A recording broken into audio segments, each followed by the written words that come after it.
प्रिय दोस्तों नमस्कार। आज की इस विचार यात्रा में हम आपका स्वागत करते हैं। विचारों की यात्रा यानी कि जिस विचार का जन्म होता है उस विचार के जन्म होने के पीछे बहुत सारे दृश्य, बहुत सारी घटनाएं, बहुत सारी स्मृतियाँ हमारे मन, बुद्धि, दिल, दिमाग में काम करती है। क्योंकि सारे के सारे इंसान लगभग क्रमशः एक जैसे ही बने हुए हैं, लेकिन प्रति व्यक्ति सांसारिक जगत में, व्यावसायिक जगत में, पारिवारिक जगत में, सामाजिक जगत में या आध्यात्मिक जगत में अपने अपने विचारों से सफल होता है, सक्षम बनता है और आगे बढ़ता है। अब इन विचारों को सोचने की प्रक्रिया, विचारों के जन्म होने की प्रक्रिया और जो विचार जन्म ले रहा है वो विचार जन्म लेने के बाद में जब कर्म में तब्दील होता है तब उसके परिणाम का जन्म होता है। यानी कि हम 24 घंटे कुछ न कुछ सोचते रहते हैं। अब वही सोचते हैं जो हम देखते हैं, वही सोचते हैं जो हम पढ़ते हैं, जैसे वातावरण में रहते हैं, जैसे हमारे संबंध होते हैं, संपर्क होते हैं। अब पंच इंद्रियों में सबसे ज़्यादा जो प्रभाव जो हमारे ऊपर है वो है हमारी आँखों का। यानी कि आँखों के माध्यम से जो भी हम देखते हैं वही हम सोचने लगते हैं। जितना प्रभाव सुनने का, स्पर्श करने का या पढ़ने का नहीं पड़ता, उतना ही प्रभाव, उससे कई गुना ज़्यादा हम अपनी आँखों से जिसे भी देखते हैं उसका प्रभाव हमारे ऊपर पड़ता है। यानी कि हम जो बनना चाहते हैं, जो करना चाहते हैं, ऐसे वातावरण में हम अगर रहेंगे तो वैसे ही हम बन जाएंगे। या फिर हम जैसे बनना चाह रहे हैं या जो भी करना चाह रहे हैं उसके अनुकूल ही जिस वातावरण में रहेंगे वह वातावरण, आसपास की संगत, आसपास के लोग, आसपास के दृश्य हमें उस कार्य में बहुत सारी मदद करते हैं। आकर्षण का सिद्धांत यही कहता है कि हम जो भी पाना चाहते हैं वो पूरे समर्पण के साथ में, पूरे विश्वास के साथ में उसके बारे में सोचना शुरू करें, समझना शुरू करें, रात दिन अगर उसके सपने देखना शुरू करें और उसके बारे में धीरे धीरे सोचते हुए, विचार करते हुए उसके बारे में अगर हम कार्य करने की शुरुआत करें तो निसंदेह एक न एक दिन ऐसा ज़रूर आएगा कि जब जो हम सोचते हैं वही करेंगे और जो हम करेंगे उसे ही हम प्राप्त करेंगे। यानी कि हम हमारे जीवन में जितने भी रिश्तेदार हैं, मित्र हैं, पड़ोसी हैं, जितने भी अपने संपर्क में लोग हैं या हम जिनके भी संपर्क में रहते हैं, उन तमाम लोगों से जुड़ी हुई अच्छी स्मृतियाँ और बुरी स्मृतियाँ हमारे मन में स्थापित है। अब हम जिसे भी देखते हैं उसे देखकर उसकी अतीत की यादों के बल पर, अतीत की धारणाओं के बल पर, अतीत के संबंधों के बल पर हम उसके साथ वर्तमान और भविष्य का निर्माण करते हैं।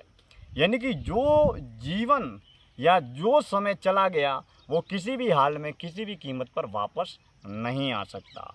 और जो समय, जो आने वाला जो भविष्य काल है, वो भविष्य काल अगर हमारे पास में आएगा तो वो भविष्य काल के रूप में ना आकर भविष्य काल वर्तमान बनकर हमारे पास में आएगा।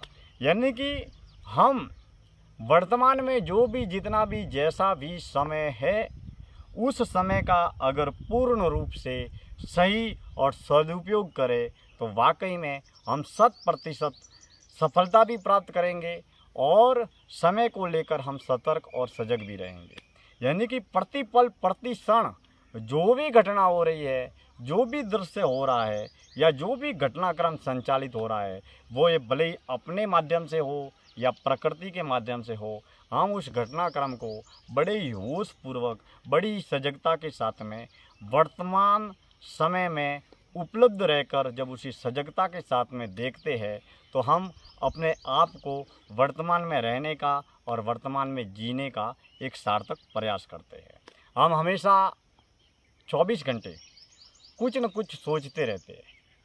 या तो हम भविष्य की धारणाओं, योजनाओं पर सोचने लगते हैं, या फिर अतीत में हमने जो जीवन जी लिया है, अतीत की जो घटनाएं हुई है, उसके जो खट्टे मीठे अनुभव है, सफलता असफलता से जुड़े अनुभव है, उसके बारे में हम हमेशा सोचते रहते हैं। यानी कि 24 घंटे हम सोचते रहते हैं।